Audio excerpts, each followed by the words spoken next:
이사야서 29장 15절에서 24절, 구약 1000페이지에 있습니다. 1000페이지. 자, 우리 한 절씩 교독하겠습니다. 자기의 계획을 여호와께 깊이 숨기려 하는 자들은 화 있을진저 그들의 일을 어두운 데에서 행하며 이르기를 누가 우리를 보랴 누가 우리를 알랴 하니 너희의 패역함이 심하도다. 토끼자기를 어찌 진흙같이 여기겠느냐.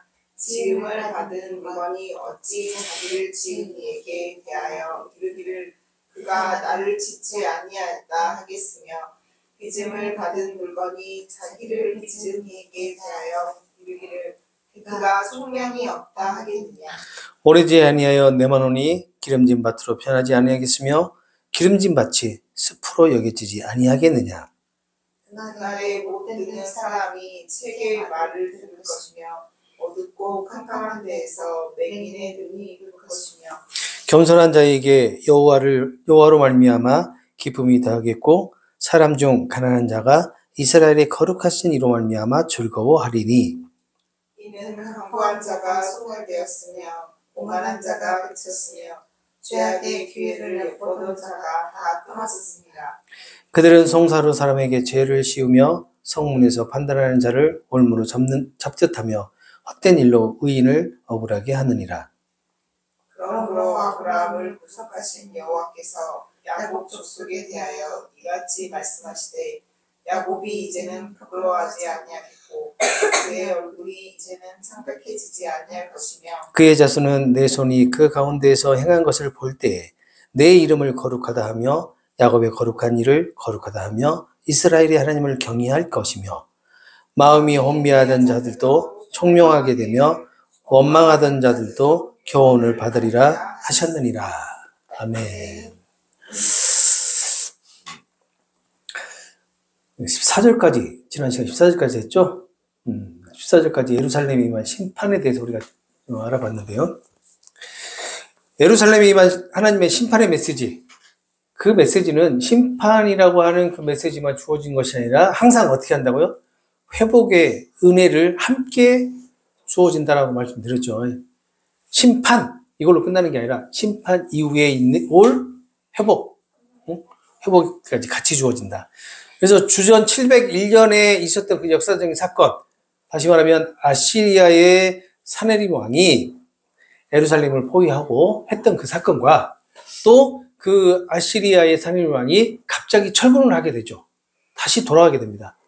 바로 그 사건을 통해서 예루살렘을 포위하는 것은 심판의 메시지에 해당이 되고 또 이 다시 철군을 하고 하는 것은 회복의 메시지로 주어졌던 거예요.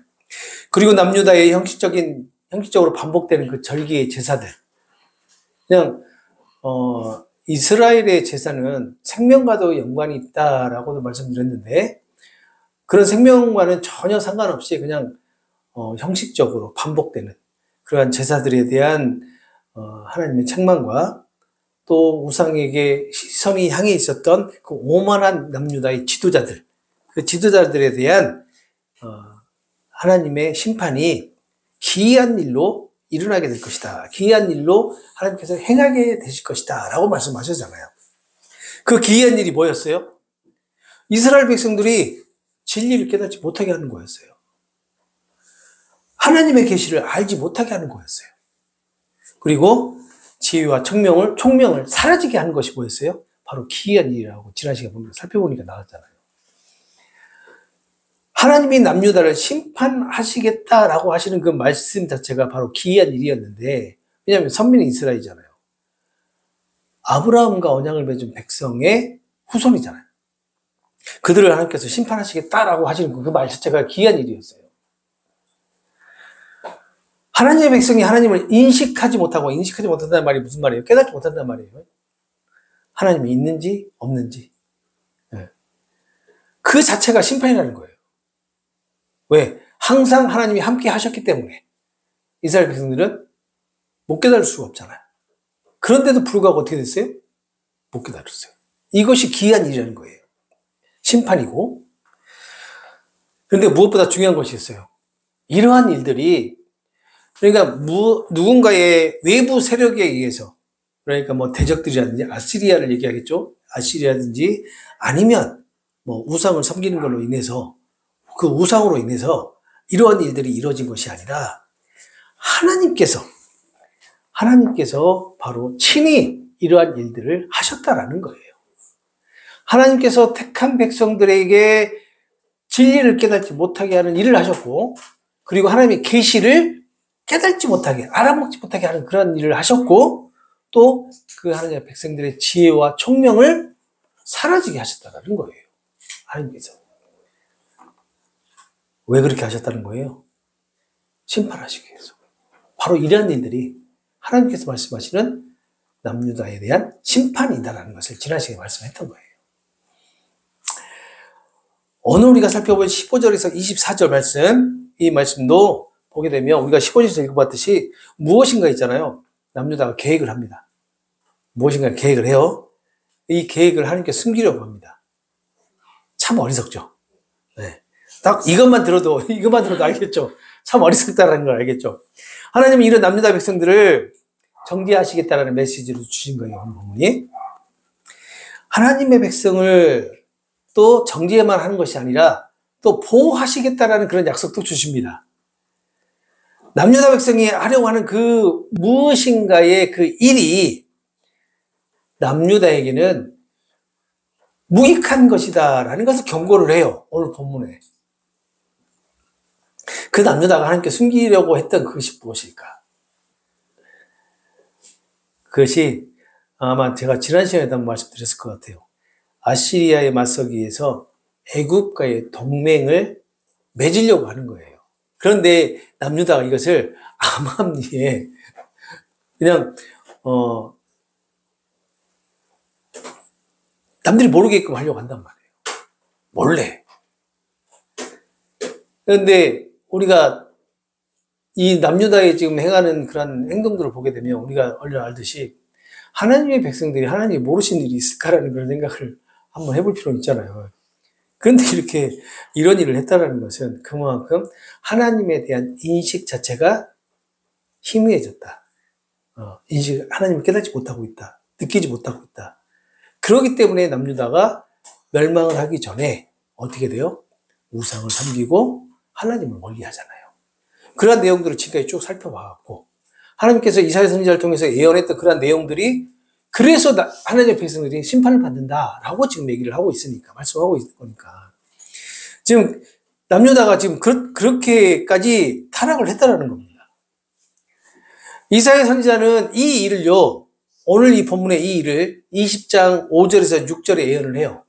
그래서 남유다의 그 지도자들은 은밀하게 동맹을 이렇게 맺으려고 하는데, 하나님은 이 일로 이 남유다를 정죄하시겠다라고 하시는 말씀이 오늘 본문이에요. 하나님의 입장에서 보게 되면 남유다가 얼마나 괘씸했을까? 그러잖아요. 하나님께서 이 세상을, 뭐 뒤에도 나오겠지만, 이 세상의 모든 것의 주권자이신데도 불구하고 그분을 속이려고 했다는 것 자체가 말이 안 되잖아요. 근데 이렇게 하나님의 백성들이 남유다가 이렇게 하나님을 속이려고 했다면, 오늘날 살아가고 있는 우리는 얼마나 많은 속이면서 살아갈까요? 하나님께. 그쵸? 왜 그렇게 속일까? 금방 들통날 텐데. 다 아시는데, 하나님께서는. 자, 15절과 16절을 보시면 이렇게 얘기를 합니다. 자신들의 계획을 하나님께 감추기 위해서 몰래 어두운 곳에서 음모를 꾸미는 자들아! 라고 얘기를 해요. 그러면서 너희에게 화가 있을 것이다. 재앙이 있을 것이다. 라고 얘기하는데, 너희가 악한 음모를 몰래 꾸며서 말하기를 누가 우리가 행하는 것을 볼 것이냐? 보겠느냐? 누가 우리가 은밀히 세운 계획을 알아차릴 수 있겠느냐라고 생각한다는 거예요. 누가요? 남유다가. 여기서 너희가 악한 음모를 몰래 꾸민다라는 이 말 자체가 뭐예요? 하나님의 시선을 피하겠다라는 거예요. 하나님의 백성들이 하나님의 시선을 피하겠다라는 겁니다. 하나님이 알아차리지 못하게끔 자신들의 계획을 세우겠다는 거예요. 그런 적 많죠? 네? 그런 적 많죠? 누구한테 성경을 배워도 돼요? 어?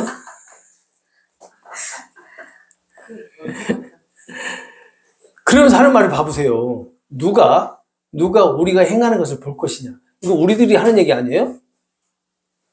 누가 우리가 은밀한 계획을 세우는데 알아챌 수 있겠느냐. 이거 그리스도인들이 하는 말들이잖아요. 다들 자기들이 계획 세우고 다들 은밀하게 해놓고는 뭐라고 해요? 하나님이 다 하셨다고 하잖아요. 그런데 하나님이 그렇게 인정하시겠냐고요. 나쁜 일이 됐든 좋은 일이 됐든 그러잖아요. 여기서 남유다가 꾸미는 그 은밀한 계획, 그 계획이 아까도 말씀드렸다시피 아시리아의 그 위협을 방어하기 위해서 애굽과 동맹을 맺으려고 하는 그런 움직임인데, 애굽은 아시리아에 대항할 만한 유일한 강대국이었어요, 당시에. 그러니까 아시리아의 그 대제국을 맞설 수 있는 나라가 애굽이었어요. 그래서 애굽과 남유다가 동맹을 하려고 했던 겁니다. 남유다로부터 그 침략을 막기 위해서. 그런데 우리가 이전에 계속 쭉 살펴왔던 내용을 보게 되면 아시리아가 어디까지 다 점령을 해요? 애굽 점령 당해요, 안 돼요? 안 당해요? 당하잖아요. 나일강 삼각주까지 막 다 얘기 나오잖아요. 우리 지난 시간에 다 했던 내용이에요. 거기까지 이렇게 점령을 당하잖아요. 이렇게 이 남유다는 애국과의 그런 군사적 그리고 외교적인 협력을 통해서 자신들의 생존을 도모하려고 했겠죠. 그렇죠. 그런데 중요한 게 있어요. 이들이 망각하고 있었던 게 그것이 무엇이냐? 하나님의 백성이다라고 하는 정체성을 망각하고 있었던 거죠. 하나님의 백성이라면 누구를 의지해야 돼요? 그렇죠. 우리가 성경에서 지금까지 쭉 공부해왔던 걸 보게 되면 하나님께 택함을 받고 하나님의 부르심을 받은 자들은 하나님의 의지하면서 살아갈 수밖에 없는 존재예요. 그것이 이 세상에서 잘 먹고 잘 사는 길이 아니다 할지라도 하나님의 백성들은 하나님을 의지할 수밖에 없어요. 그런데 어떻게 했다는 거예요? 세상의 권력과 힘을 의지했다는 거죠. 그러죠? 여기서 말하는 애굽의 그 강대국, 애굽의 그 힘, 애굽의 권력, 이것을 믿었다는 거잖아요. 어떻게 보면 애굽도 하나님의 손 아래에 있는 거랑 다름없잖아요. 손 안에 있는 거나. 아수르도 마찬가지고. 그런데도 불구하고 이렇게 하나님을 의지하지 않고 이렇게 애굽을 세상의 힘과 권력을 의지하려고 했다라는 그 자체가 우리의 모습이다라는 것을 우리는 깨달아야 됩니다. 우리에게 무슨 일이 생기면 우리가 가장 먼저 손을 뻗치는 것이 하나님이 아니라 누구예요? 제가 앞전에 말씀드렸죠. 이 세상이라고 하는 지푸라기라도 잡고 싶어하는 심정으로 잡는다고. 그 일이 해결되든 안 되든. 그래야지만이 안심을 하고 안정을 취한단 말이에요. 그 긴박한 상황 속에서도 절대 하나님을 먼저 찾지 않습니다. 하나님 그 다음에 찾아요. 정신 차리고 나면 하나님 찾죠. 그게 우리 그리스도인들의 모습이다라고 하면 지금 본문에서 말하고 있는 그 남유다 백성들과의 차이가 없다라는 걸 우리가 알 수가 있죠. 이런 계획을 세우고 애국과 동맹을 맺으며 남유다는 28장 15절에 보니까 또 이렇게 얘기를 해요. 뭐라고 얘기하냐면 우리는 사망과 언약하였고 수월과 맹약하였다. 그러니 넘치는 재앙이 밀려올지라도 우리에게는 미치지 못할 것이다 라고 말을 했단 말이에요. 기억나시죠? 기억나실 거예요. 했던 내용이니까. 그러나 하나님은 이사야 선지자를 통해서 이렇게 교만한 남유다에게 16절에 이렇게 말합니다. 어떻게 말씀하죠? 참으로 어리석은 자들아, 너희는 한 치 앞도 내다보지 못하는 자들이다 라고 얘기를 해요. 그렇게 말을 하면서 토기장이 비유를 합니다. 토기장이와 진흙을 분간하지 못하고 토기장이를 진흙처럼 여기느냐라고 얘기를 해요. 질그릇이 어떻게 자기를 만든 옹기장이를 향해서 그는 나를 만들지 않았다라고 할 수 있느냐라고 얘기한단 말이에요. 자, 그럼 여기서 질그릇은 누구예요? 남유다. 옹기장이는 하나님이라고 생각했을 때 남유다가 하나님 보고 하나님께서 우리를 언제 만들었느냐라고 얘기하는 것 같다는 얘기죠. 그리고 빚어진 물건이 어떻게 자기를 빚은 자를 향해서 그는 아무것도 모른다라고 얘기하는 것 같다는 얘기예요. 그러니까 하나님이 남유다에 대해서 아무것도 모른다라고 얘기하고 있는 거예요, 지금. 이 말씀은 이 세상을 창조하신 하나님이 이 세상의 주권자이고 주관자이라는 사실을 망각하고 있다는 것을 그대로 지적해 주는 겁니다. 그렇잖아요. 옹기장이가 하나님이고, 그리고 그 그릇을 빚은 자가 하나님이신데, 그 그릇이 하나님 보고, 하나님은 아무것도 몰라요 라고 얘기한다는 거예요. 우리가 하나님을 붙들고 원망할 때 이렇게 얘기하잖아요. 하나님 도대체 뭐 하셨냐고. 뭐 하시는 분이시길래 나를 이 지경까지 몰고 가시냐고 다들 얘기하잖아요. 하나님의 손길, 다시 말하면 하나님의 그 영광은 이 세상에 안 닿는 곳이 없어요. 그렇죠? 안 닿는 곳이 없습니다. 모든 세상에 다 하나님의 영광으로 가득해 있어요. 이 세상의 모든 것이 하나님의 통치에서 벗어날 수 없다라는 것을 말하고 있습니다. 이 세상의 제약 역시 마찬가지 하나님의 통치 가운데 있다라는 사실을 꼭 기억해야 돼요. 이 세상이 제약 가운데 있다고 해서 그곳이 하나님의 영광이 없고 하나님의 통치가 임하지 않는 곳이다 라고 생각하면 안 된다는 겁니다. 왜요? 하나님께서 그 사탄의 통치도 허락하셨기 때문에 그 제약이 만연한 거예요. 그렇다면 사탄을 통치하신 분이 누구예요? 하나님이시잖아요. 우리가 지금 지옥과 같은 이 세상을 살아간다. 다시 말하면서 이 세상은 죄악으로 만연하기 때문에 사탄이 통치하고 있는 곳이다. 그러니 하나님이 통치하는 곳은 따로 있다라고 생각할 수도 있습니다. 그렇지만 그 사탄이 통치하고 있는 그 세상조차도 하나님께서 허락하셨고 하나님의 손 안에서 이루어지는 일이다. 우리 욥기서를 보게 되면 욥을 괴롭히는 그 사탄이 하나님의 통제 가운데 괴롭힌가요? 아니면 통제를 받지 않고 괴롭히는가요? 통제 가운데 괴롭히잖아요. 그렇게 생각하시면 됩니다. 이해하시겠죠? 하나님의 영광, 하나님의 손길이라는 것은 이 세상에 미치지 않는 곳이 없어요. 그런데 남유다의 지도자들은 그 하나님의 손에서 벗어날 수 있을 것이다라고 생각했던 것 같아요. 그래서 자신들이 원하는 것을 하기 위해서 다시 말하면 자신들의 능력으로, 자신들의 힘으로 하나님의 도움이 없이 이 세상의 권력과 힘에 맞서 보겠다라고 했다라는 겁니다. 인간적 계산과 외교적 책략을 의존해서 하나님의 눈을 피해서 은밀하게 자신들이 하고자 하는 일을 꾸몄다라는 거예요. 이것이 바로 저는 우리들의 모습을 그대로 좀 보여주는 것이라고 생각을 해요. 지금 이 시대의 그리스도인들이 이런 모습이 없을까?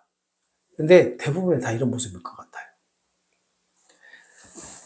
남유다는 아시리아의 그 침략이 하나님의 계획 안에서 이루어진 일이라는 것을 알지 못하잖아요, 지금.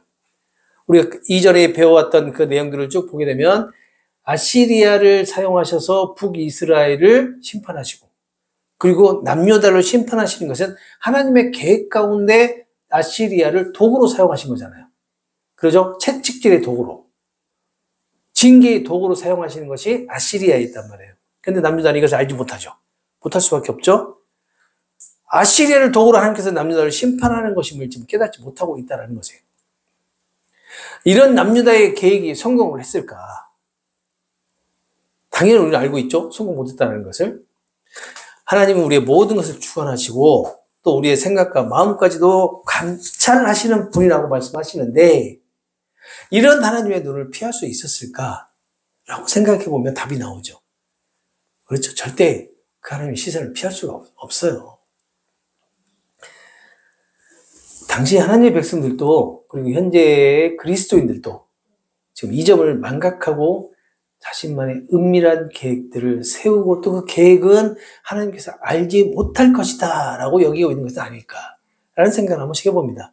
아니, 하나님이 아시면서도 우리의 그 상황과 형편과 처지를 생각해서 그것을 이해하시기 때문에 모르는 척 해주시는 것은 아닐까 하고 착각하고 있을 수도 있어요. 그러지 않을까요? 대부분 나는 그렇게 생각을 해요. 저는. 착각하고 있을 수, 왜? 하나님 내 편이니까. 하나님은 내 편이니까 나의 형편과 상황과 처지를 살펴보시고, 아, 내가 이렇게 계획하시는 것은 이해해 주시겠지라고 여길 수도 있단 말이에요. 맞아요. 아니, 뭐, 제 말이기도 합니다. 우리 모습이기도 하고요. 15절에서 16절은요, 하나님 앞에서 인간이 자신의 그 교활함과 교만함을 의지하고 또 이것을 하나님 앞에 숨기려고 하는 모습을 그대로 묘사하고 있단 말이에요. 그러나 하나님은 모든 것을 아시는 분이시기 때문에 이러한 그 인간의 시도는 무의미하다라는 것을 강조하고 있는 것입니다. 어떻게 보면 창조주와 피조물의 관계를 올바르게 인식하라라고 하는 그런 경고라고 할 수도 있어요. 징계를 통해서 그것을 다시 깨닫게 하시는 거죠. 왜? 그만큼 창조주와 피조물의 관계를 잘못 이해하고 오용하고 있으니까. 다시 말하면 피조물이 창조주같이 되려고 하는 그런 모습을 보여주고 있기 때문에 그런 거예요. 그래서 그 자신들의 정체성을 깨달으라고 하는 그런 경고다라고 할 수 있다는 얘기예요. 우리 모습이라고 말씀드렸는데 우리의 모습이 과연 피조물에 합당한 모습인가? 아니면 우리가 피조물인데도 불구하고 창조주처럼 하려고 하는 그런 모습인가? 그걸 생각해 보시면 그거에 대한 답이 나오죠. 내가 이 세상의 주관자예요. 이 우주의 중심이고 우리가 그렇게 살잖아요, 지금. 내 중심적으로 모든 것을 판단하잖아요. 나 중심적으로 모든 것이 돌아간다고, 이 세상이 돌아가고 있다고 생각을 하잖아요. 진짜 그렇단 말이에요. 그래서 우리가 무슨 일이 생기잖아요? 그럼 어떻게 생각해요? 나를 먼저 생각을 해요. 그리고 나를 중심에 올려놓고 그 사이드 것을 먼저 하나씩 생각을 합니다. 이러한 모습들이 바로 창조주와 피조물의 그 관계를 인식하지 못하고 있는 자들의 모습이다. 그런데 구약의 백성들조차도 이랬다면 신약 백성들 그리고 오늘날의 백성들이 하나님의 백성들이 다 그러지 않겠느냐라는 그런 생각을 해봅니다. 이렇게 하나님에 대해서 충분하게 우리에게 책을 통해서 말씀을 통해서 아니면 예배를 통해서 매체를 통해서 하나님이 어떤 분이신가라는 것을 우리에게 나타내 주셨는데도 불구하고 오늘을 살아가고 있는 현대인들은 더 심하다는 저는 생각을 들어요. 오히려 알면서 모르는 척 하기 때문에. 누구를요? 하나님을요. 하나님을 알면서도 모르는 척. 그리고 교묘하게 이용을 하죠. 하나님은 나를 이해해 주시는 분으로. 내 편으로. 근데 하나님이 이렇게 내 편 아니에요. 하나님이 선수 정하신 백성도 징계를 하시잖아요. 물론 진멸을 하지 않습니다. 진멸은 하나님의 백성들로 하여금 하나님께서 이루실 하나님 나라를 만들어줘야 됩니다. 자, 이어지는 17절부터 19절까지는 심판과 회복과 번영이라고 하는 그런 약속의 말씀을 주시는데 하나님께서는 황폐하게도 하시면서도 다시 회복을 시키시고 또 어둠을 내리셨다가도 다시 빛으로 바꾸시는 그런 것을 상기시켜주는 내용이라고 볼 수가 있어요. 회복이라고 하는 것은 단지 외적인 그런 변화뿐만 아니라 내적인 영적 갱신이라고 얘기를 하죠. 영적인 회복을 동반하고 있다는 것을 알 수가 있습니다. 이것은 오늘날도 하나님께서 그리스도인들의 그 영적인 메마른 삶을 풍성하게 하실 수 있음을 상기시켜주는 말씀이라고 할 수 있어요. 예수님의 영신 성령께서 우리 안에 계시기 때문에 가능한 것임을 우리는 오늘 본문을 통해서 깨달아야 되는 것입니다. 17절 보게 되면 이렇게 말씀합니다. 머지않아서 레바논의 그 살림은 밭으로 변하고 또 기름진 밭은 다시 숲으로 변하고 라고 얘기를 한단 말이에요. 이 말씀이 뭐냐면 레바논의 울창한 숲은 이 숲으로 울창했던 이곳이 밭이 된다는 거예요. 밭이 된다는 얘기가 뭐예요? 그 숲이 어떻게 다 베어진다는 얘기가 되겠죠. 황폐하게 된다는 얘기예요. 그리고 이 밭이었던 곳이라는 건 나무가 다 베어지고 다 정리 이렇게 해놓은 곳이겠죠. 이 밭이 울창한 숲이 될 것이다 라고 지금 얘기를 하고 있는 거예요. 그러니까 이스라엘의 북쪽에 위치했던 그 산악지대인 레바논 그 울창한 숲은 아시리아에 의해서 밭으로 변하게 되고 황폐하게 되고, 그리고 레바논의 그 울창한 숲은 이스라엘의 그 권세자를 상징을 하는데, 이스라엘 지도자들을 상징한단 말이에요. 지도를 상징하는데, 이 울창한 숲이 밭으로 변한다는 것은 이 권세자들, 지도자들이 어떻게 돼요? 지위가 낮아질 것을 의미하죠. 왜? 심판으로 인해서. 하나님 심판. 다시 말하면, 한마디로 딱 말하면, 망해서. 그 울창한 숲이 지도자들, 권세자들을 의미한다고 하면, 숲이 있을 때는 그들의 지위가 어떻게 되겠어요? 높아지겠죠. 근데 이 숲이 밭으로 변했다는 것은 그들의 지위가 아예 땅에 떨어졌다라는 것을 얘기하고 있는 거예요.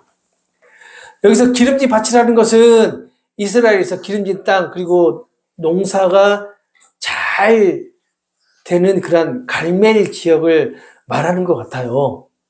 그런데 이 밭이 숲이 된다는 것은 숲이 번영, 이 숲은 우리 성경에서 번영과 생명을 상징을 하는데, 그런 상징적인 의미로 본다라고 하면 억압받고 있었던 하나님의 백성들이 다시 높아진다는 것을 의미하고 있는 것이라고 할 수 있어요.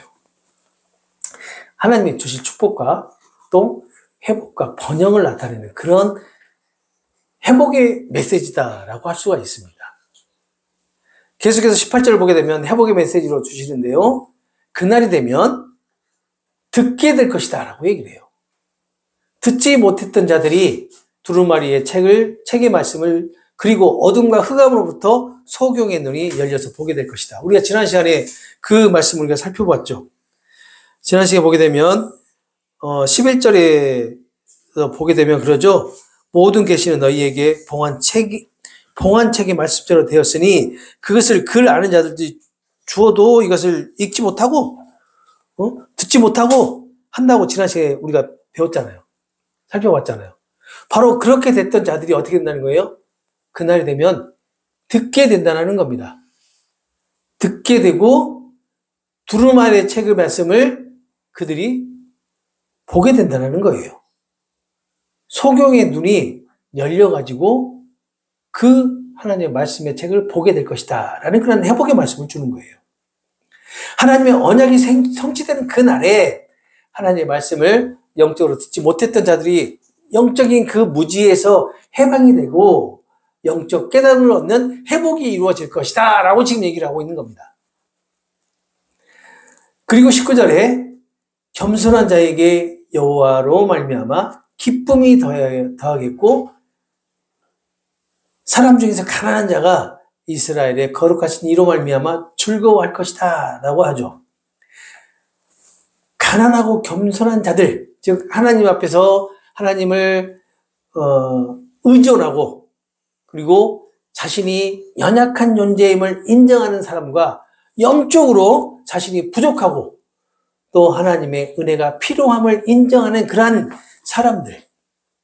사람들은 영적으로나 물질적으로 낮은 자들이지만 하나님의 그 거룩하신 그 영광을 누리는 자가 될 것이다 라고 지금 얘기를 하고 있는 거예요. 하나님의 회복의 말씀이다라고 얘기를 하고 있지만 어떻게 보면 그 하나님이 그 회복의 근원이 되신다라는 것을 강조하고 있는 얘기라고 할 수도 있습니다. 결국 우리는 우리 스스로 황폐해집니다. 물론 사탄이 우리를 황폐하게 할 수도 있어요. 그렇지만 반드시 회복시켜 주신 것은 하나님이시다는 것을 얘기하고 있죠. 그리고 그 회복의 그 근거가 하나님이시다라는 라는 것을 지금 얘기하고 있는 거예요. 그러면서 20절에서 21절은 악인을 멸하시고 하나님의 공의가 회복된다라는 그런 메시지로 전달이 됩니다. 악인과 불의는 하나님의 심판으로 제거가 되고 그리고 공의와 진리가 회복된다라고 말을 하죠. 이것은 정의로운 하나님의 그 성품과 선택받은 자들에게 오는 최종적인 승리를 확증하는 메시지다라고 할 수 있습니다. 그러니까 여기서 아수르가 1차적으로는 남유다에서 다시 철군을 해가지고 아시리아로 돌아감으로써 이 남유다가 회복이 되는 그러한 내용으로 얘기가 되겠지만 종말론적으로 얘기를 한다면 마지막 날에 이루어질 회복의 메시지다라는 거죠. 이것은. 그러니까 마지막 날에 선택받은 자들에게 오는 최종적인 승리. 즉 다시 말해서 그 승리가 어떤 승리예요? 우리가 새하늘과 새 땅에서 하나님을 경배하는 자로 우뚝 세움을 받는 것이 바로 그의 최종적인 것이 될 수가 있는 거죠.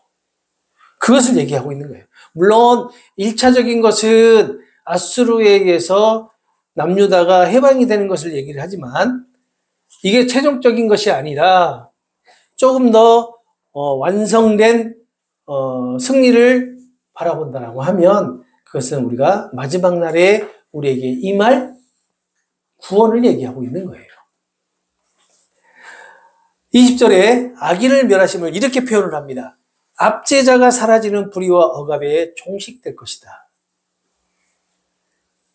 불의와 억압이 종식될 것이다. 그리고 조롱하는 자, 즉 경건하지 않는 자들이 종말이 올 것이다 라고 얘기를 해요. 그리고 악을 행하는 모든 자가 끊어지게 될 것이고 하나님의 심판으로 이 악들이 모두 제거될 것이다 라고 얘기를 합니다. 그러면서 21절에 이런 악인들은 거짓된 말이나 조작된 말로 사람들을 유혹하여 죄에 빠뜨리는 자들이고 그리고 성문 앞에서 호소하는 사람들에게 올가미를 씌우는 자들이며 그리고 의인을 헛된 일로 굴복시키는 자들, 즉 의로운 자를 박해하는 악행을 저지른 자들이다 라고 한단 말이에요. 그러니까 먼저 20절에 이러한 악인들은 이렇게 종식되고 종말을 맞이하게 될 것이고 또 제거될 것이다 라고 말하면서 그러한 악인들은 어떤 사람들이냐라고 21절에 말을 한단 말이에요.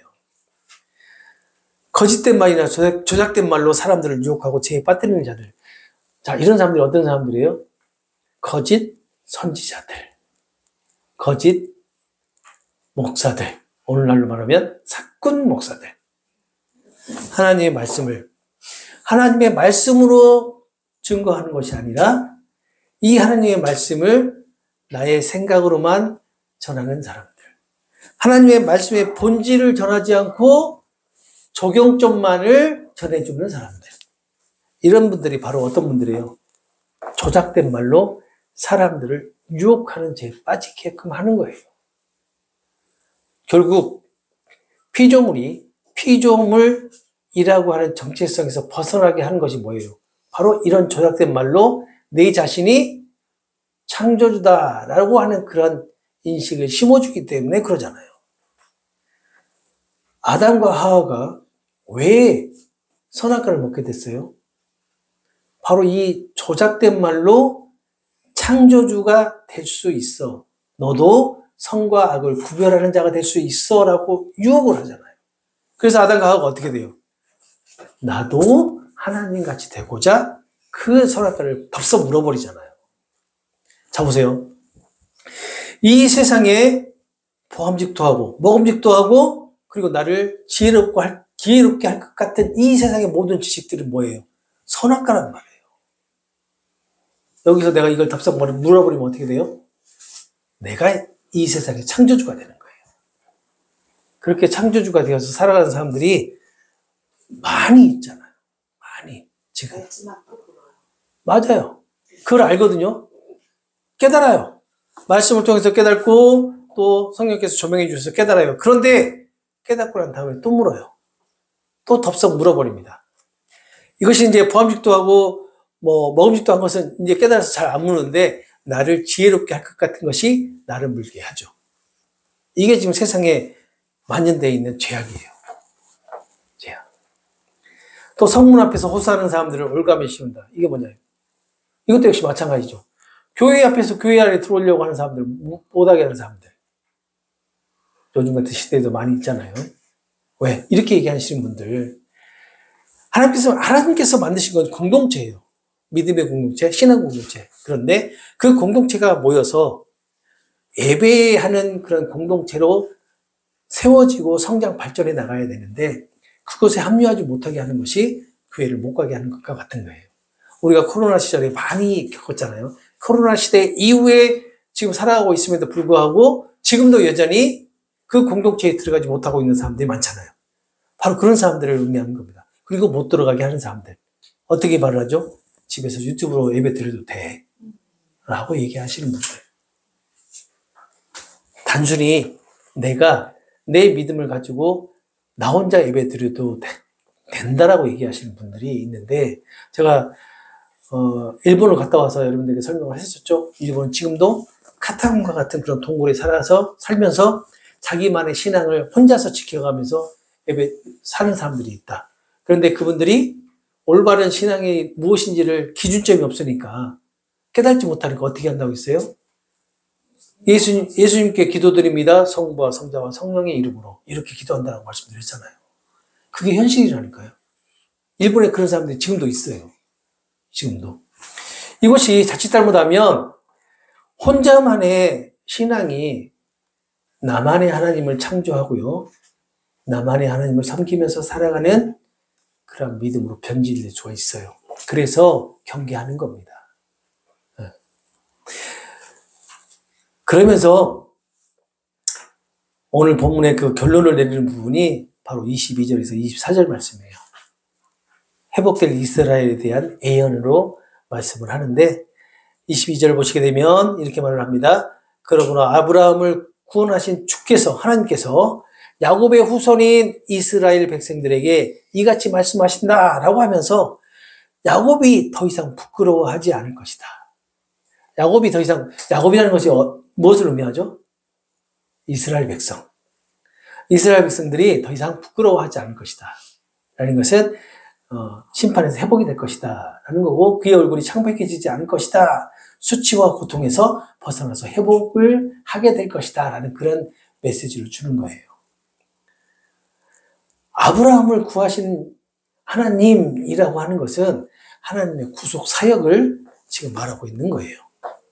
그리고 아브라함과 하나님과의 관계를, 언약적 관계를 지금 말씀해주고 있는 겁니다. 그리고 23절 보게 되면 그의 자손은 내 손이 그 가운데에서 행한 것을 볼 때에 내 이름을 거룩하다 하며 야곱의 거룩한 일을 거룩하다 하며 이스라엘의 하나님을 경외할 것이다 라고 하는데 하나님께서 베풀어 주신 그 구원의 역사를 보게 될 때 그들이 보일 반응이 어떤 것인가 라고 지금 얘기하고 있는 건데 하나님의 이름을 거룩하다 라고 얘기한다는 거예요. 그리고 하나님을 경외하게 된다라는 겁니다. 우리도 그러지 않을까요? 우리가 지금 신앙생활을 하고 있고 이렇게 예배도 드리면서 믿음 생활을 하고 있지만 과연 우리가 얼마만큼 하나님을 경외하면서 살아갈까? 경외한다는 것은 하나님을 두려워한다는 얘기예요. 하나님 두려워하세요? 하나님 친구라면서요. 내 벗이라면서요. 막 하나님 나의 좋은 친구 이렇게 막 찬양도 하시잖아요. 응? 그러죠? 그런데 한없이 좋으신 분을 생각하잖아요. 사실은. 하나님 우리에게 생명이라고 하는 그런 은혜를 베풀어 주시고 구원이라고 하는 그런 은혜 그리고 계속해서 우리가 찬양을 통해서 듣는 말들이 뭐예요? 하나님 나의 좋은 친구 이렇게 말씀하다 보니까 어떻게 돼요? 하나님은 그냥 나에게 사랑으로 은혜로 다가오시는 분이라고만 생각을 하지 그 하나님이 얼마만큼 두려운 분이라는 것을 우리는 인식하지 못하죠.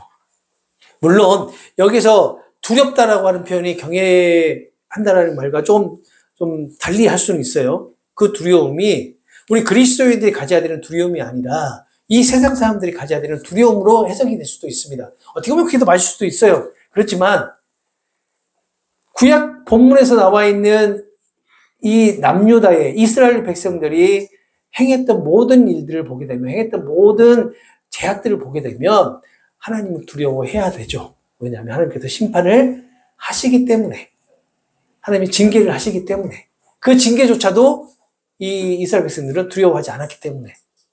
그래서 결국 구원의 역사가 이루어지게 되면 바로 이렇게 하나님의 거룩하심을 보게 되고 하나님을 경외하게 되는 그런 마음을 갖게 된다라고 얘기를 하고 있는 거예요. 그 자손이 그를 볼 때라고 말을 하고 있는데, 이 남유다의 후손들이 하나님의 행하심을 보고 그 자손들이 하나님께 영광을 올려드리게 되는 것을 의미하고 있는 겁니다. 하나님의 이름에 대한 경외심과 영광을 나타낼 것이고, 또 이스라엘의 하나님을 두려워하게 된다라는 것을 지금 그것으로 해석이 가능하죠. 그러면서 24절에 마음이 혼미하던 자들도 총명하게 되고 원망하던 자들도 교훈을 받으라 하셨다라고 얘기를 해요. 우리가 지난 시간에 살펴봤던 거 보게 되면 14절에 보게 되면 지혜와 총명이 어떻게 된다고 했어요? 사라질 것이다, 가려질 것이다 라고 얘기를 하잖아요. 그랬던 남유다의 지도자들, 백성들이 어떻게 된다는 거예요? 다시 마음이 혼미하던 자들, 바로 그것을 얘기하는 거예요. 하나님의 길을 떠나서 영적으로 방황하고 있는 자들, 이렇게 얘기하고 있는데, 이런 자들이 총명하게 된다. 직역에서 말하면 알게 된다는 거예요. 알게 된다. 누구를요? 하나님을. 그렇지. 하나님을 알게 된다. 근데 단순한 지식으로 아는 게 아니라 뭘 얘기해요? 깊은 깨달음으로 알게 된다는 거예요. 깊은 깨달음으로. 우리가 지금 믿음 생활을 하고 그리스도인으로 살아가면서 우리가 이렇게 예수님에 대해서 깊이 깨달음이 있을 때는 언제예요? 언제 우리가 이렇게 깊이 깨닫게 되죠? 물론 그러겠죠. 죽을 때도 그렇게 하겠지만, 우리가 살아가면서. 힘들 때? 그래, 맞아. 다들 되게 오면 힘들 때라고 얘기를 해요. 힘들 때라고. 근데 아니에요. 힘들 때 그런 거 아니에요. 그러면 힘 안 들 때는요? 진짜 좋은 일 있어요. 사람이 은혜가. 그게 누구 중심이에요? 내 중심이에요. 내 중심. 내 중심으로 하나님의 은혜를 판단하는 거예요. 그러면 이렇게 우리가 정말로 깊은 깨달음을 가질 때가 언제냐? 성령께서 우리를 조명해 주실 때만 가능해요. 우리가 슬플 때, 기쁠 때 천만에요. 다 내 주관적으로 생각하는 거예요. 슬픔도 역시 마찬가지예요. 나에게 오는 고난, 나에게 오는 어려움을 그래서 고난이라고 얘기를 하잖아요. 이게 정말 뭐예요? 내 주관적으로 판단하는 거예요. 내 주관적으로 생각해서 내가 지금 많이 힘들어. 이게 하나님의 뜻인가? 이렇게 얘기는 나오는데 이게 아니에요. 하나님에 대해서, 예수님에 대해서 알게끔 해주시는 그 깊은 깨달음은 성령께서 우리를 조명해 주실 때, 우리 안에 계시는 성령께서 우리에게 깨닫도록 해주실 때 그게 가능합니다. 그런데 그런 경우가 있어요? 라고 질문하면 당연히 있죠. 네. 나도 모르게 깨달아질 때가 있습니다. 그러면서 한없는 기쁨과 감사로 빠져들어갈 때가 있어요. 이게 그냥 내가 무엇을 해서가 아니라, 내가 교회를 안 나갔어도, 다니지 않아도, 뭐 교회를 안 다니다 그건 상관없지만, 그런 와중에도 내가 하나님을 떠나 있는 와중에서도 하나님이 이런 깊은 깨달음을 주시고 그런 감사를 느끼게끔 한단 말이에요. 이것이 바로 성령께서 우리를 인도하시고 있다는 증거가 아니겠냐는 겁니다. 이런 얘기를 하고 있는 것이 지금 24절이에요. 혼미하던 우리의 마음이 총명하게 되고 원망하던 자들이 어떻게 돼요? 교훈을 받는다는 거예요. 하나님 말씀을 받는다는 그런 얘기가 되겠죠. 하나님을 대적하거나 원망하던 자들이 하나님의 말씀과 가르침을 받아서 변화를 이루어지게 된다. 우리가 변화를 받는 것이 가장 큰 원인이 뭐예요? 하나님 말씀이 우리 가운데 임할 때 우리가 변화를 받게 되잖아요. 우리 스스로는 절대 변할 수 없으니까. 하나님 말씀이 우리 가운데 임함에 성령께서 그 말씀대로 우리 안에서 행하시기 때문에 우리가 변화가 이루어지는 거예요. 우리가 작심하고 변화가 되는 것이 아니라. 네. 그게 아주 중요하죠. 모두들 내가 기도했더니, 아니면 내가 뭘 했더니, 나를 하나님께서 이렇게 만져주시고, 이렇게 바꿔주셨다라고 얘기하는 건 다 가짜예요. 그렇게 고백하는 것 자체가 인본주의적인 고백이에요. 인본주의. 오늘 또 말씀하잖아요. 우리는 하나님을 대적하고 원망하는 자들인데, 하나님의 말씀이 우리 안에서 우리를 변화시킨다는 얘기예요.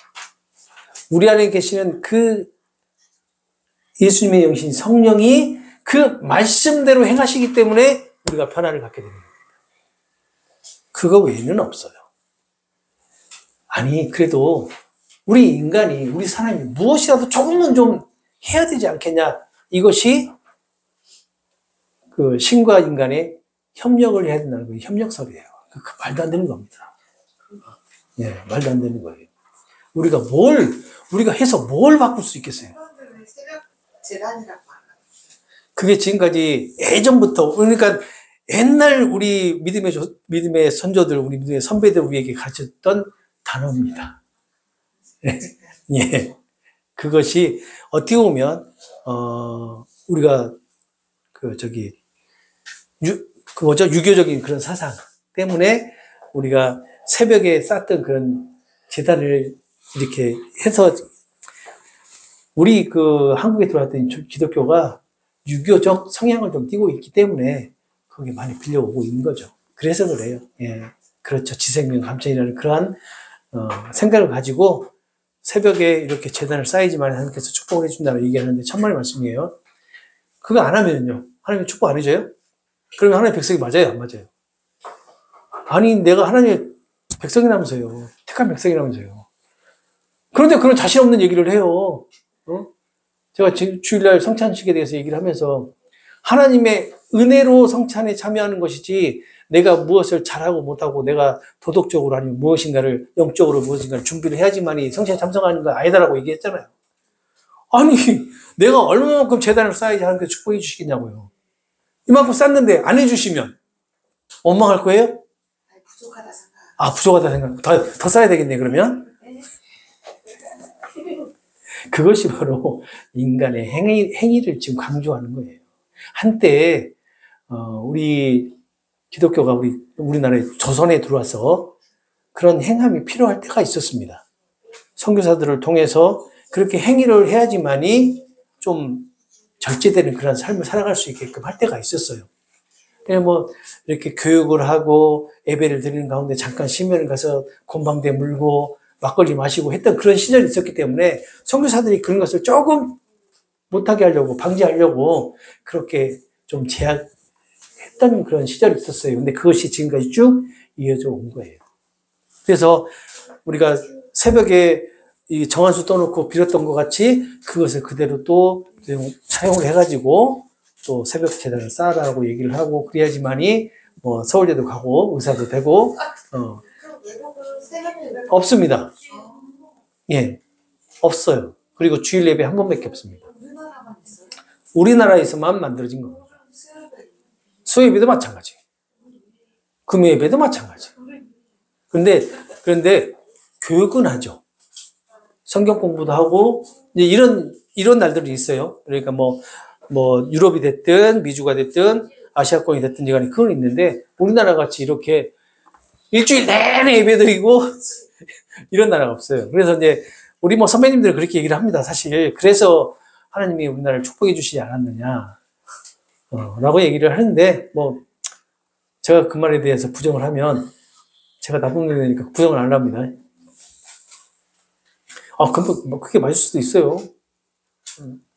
제2의 이스라엘이다라고 생각하시는 분도 있으니까, 우리나라가. 어찌됐든 하나님께서 우리나라를 축복해 주신 거 맞으니까. 그렇죠? 놀라운 축복을 우리나라에 베풀어 주셨고, 선교사들이 오던 시절을 지나서 지금은 세계에서 제일 많은 선교사들을 파송하고 있는 나라가 됐으니까. 그것만 보더라도. 자, 오늘 본문이요. 이렇게 우리에게 교만한 마음을 경계하라 라는 그런 메시지를 주시는 거예요. 교만한 마음. 인간의 지위와 계획으로는 하나님을 피하라고 하는 그런 헛된 시도를 하지 말아라. 피할 수 없다. 하나님의 주권을 인정하라는 그런 메시지로 우리에게 주십니다. 오늘 본문이 창조주이신 하나님 앞에서 겸손히 피조물의 모습으로 돌아가라 라고 하는 그런 말씀이기도 해요. 그런데 우리가 아까도 말씀드렸지만 우리가 어떻게 솔직히 겸손히 순종하는 태도로 나아갈 수 있을까? 이미 하나님같이 되어서 선과 구별하고자 하는 그런 인간의 욕망으로 똘똘 뭉쳐있고 가득 차 있는 우리가 어떻게 하나님께 순종하면 나아갈 수 있을까? 오히려 더 하나님을 더 멀리 하지 않을까라는 그런 생각을 해봐요. 사실 이러한 말씀을 우리에게 주지만 우리가 이 말씀을 통해서 우리가 하나님께 순종하면 나아가는 것이 아니라 반대로 하나님을 더 멀리하는 결과를 낳지 않았나라는 그런 생각을 해봅니다. 이런 우리에게 성령의 그 일하심이 우리 안에서 회복과 소망이라고 하는 메시지를 주시기 때문에 지금도 이 순간에 우리에게 주신단 말이에요. 그래서 주시기 때문에 우리가 하나님의 심판을 받지만 은혜로 우리를 회복시켜 주시고 영적인 눈과 길을 열어주실 것을 믿게 되는 거죠. 그리고 고백하게 되는 겁니다. 이것이 우리의 의지와 우리의 노력이 아닌 성령의 일하심으로 우리가 그렇게 바뀔 수 있는 거예요. 오늘 말씀이 남유다가 이렇게 몰래 은밀하게 계획을 세우는 그런 대목이긴 하지만, 그런 내용이긴 하지만 그 내용 가운데 바로 우리에게 이러한 메시지를 주시는 것이라 할 수 있습니다. 시간이 너무 많이 됐네요. 오늘 여기까지 하겠습니다.